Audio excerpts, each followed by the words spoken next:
சமயமும் சமூகமும். வைதீக மதம், சமயமும் சமூகமும்.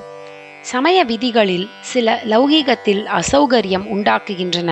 தர்மசாஸ்திர விதிகளில் சில சமூக வாழ்வில் சோஷியல் லைஃபில் கஷ்டம் உண்டாக்குகின்றன என்பதை காரணம் காட்டி சீர்திருத்தக்காரர்கள் சாஸ்திரங்களை மாற்றுகின்றார்கள்.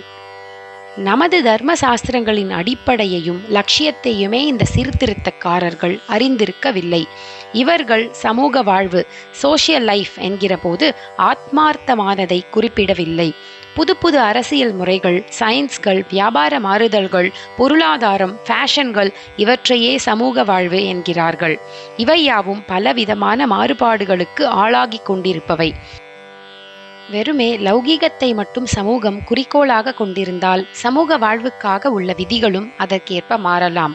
ஆனால் நம் சாஸ்திரங்கள் சமூக வாழ்வை இப்படி லௌகீகமாக மட்டும் கருத்தில் கொண்டவை அல்ல. அவை ஆத்மார்த்தமானவை. மனிதனாதவன் சம்சாரத்திலிருந்து விடுபடுவதற்கு வழி சொல்வதே சாஸ்திரத்தின் லட்சியம். லௌகீகமாக மட்டுமே அரசியல், அறிவு நூல்கள், பொருளாதாரம் ஆகியன உள்ளபோது தான் அவை மாறும். நம் பண்பாட்டிலோ வெறும் லௌகீகம் என்று எதுவுமே இல்லாமல் ராஜாங்கம், சமூக வாழ்வு, அறிவு சாஸ்திரம், பொருளாதாரம், கலைகள் ஆகிய எல்லாமும் ஆத்ம அபிவிருத்திக்கு உபாயங்களாகவே உள்ளன. ஆத்மார்த்தமான சத்தியங்கள் எந்நாளும் மாறுவதில்லை. மாறுகிற சமூகத்தை அந்த மாறாத சத்தியத்தில் நிலைப்படுத்துவதற்காக சாஸ்திரங்கள் விதித்த நியதிகளும் மாறாதவையே. லட்சியம் லௌகீகமாக மட்டும் இருந்தால் அவ்வப்போது சமூக வாழ்வுக்கான விஷயங்களை மாற்றிக்கொள்ளலாம். ஆனால் ஆத்மசேமத்தையே லட்சியமாக வைத்து அதற்கு அனுசரணையாக லௌகீக வாழ்விற்கு விதிகள் செய்து தருகிற போது இவ்விதிகளை மாற்ற முடியாது. தர்மசாஸ்திர விதிகள் லௌகீகத்தில் அசௌகரியமாயிருக்கிறது என்று குறைபடுவதே பொருந்தாது. ஏனென்றால் தர்மசாஸ்திரம் இகலோக சௌக்கியத்தை முக்கியமாகவே கருதவில்லை.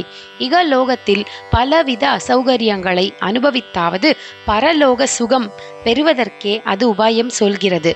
ஆனபடியால் அதை உலக ரீதியில் நமது சௌகரியப்படி மாற்ற வேண்டும் என்பது நியாயமில்லை. சீர்திருத்தக்காரர்களை குற்றம் சொல்லி பயனில்லை. அவர்கள் இப்படி கருதுவதற்கு காரணம் நம்முடைய கல்வி முறையே ஆகும்.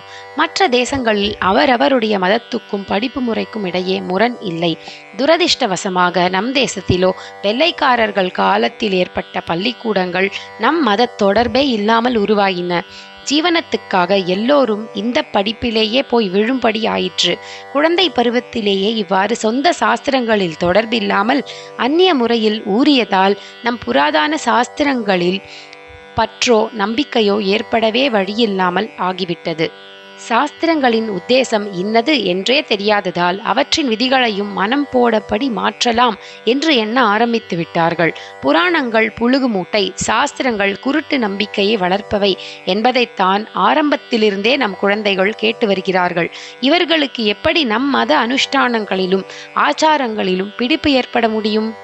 சிறு பிராயத்திலிருந்தே ஆஸ்திக புத்தியை வளர்க்க வேண்டும். நமது மத அனுஷ்டானங்களை விடாமல் பற்றி ஒழுகி உத்தமமாக வாழ்கிற சிஸ்டர்களின் சங்கத்தில் குழந்தைகளை பழக்க வேண்டும்.